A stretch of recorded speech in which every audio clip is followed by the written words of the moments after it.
ৰাইজে এটা কথা কওকচোন, আজিকালি নতুন প্ৰজন্মৰ ল'ৰা ছোৱালীবিলাকে যে ফুড কাৰ্ট দিব ৰাস্তাত ওলাই আহিছে, ফুড বিজনেছ কৰা ষ্টাৰ্ট কৰিছে, আপোনালোকে এই বিষয়টোত কি ভাবে?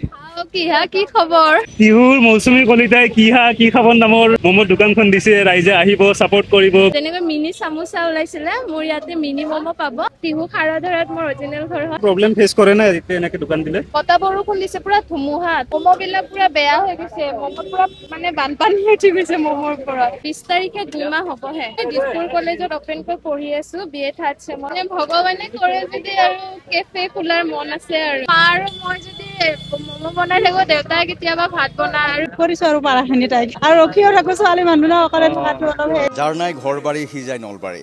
ইমান ডাঙৰ বুকখান, ইমান ডাঙৰ কলজা, সকলোকে ল'ব পাৰে হাংৰি, যাৰ নাই ঘৰ বাৰী সি যায় নলবাৰী। মৰমত দিছো দে, এখনে হাত দুখন খাই দি। বাৰ কাৰণে পেকিং কৰি দিছো মৰমতে। মোৰ দোকানখন আছে বিৰুবাৰী গাহৰি কটা তিনিআলিত। সকলোৱে খাবলৈ আহিব আৰু মোৰ ইয়াত পাব মিনি ম'ম'।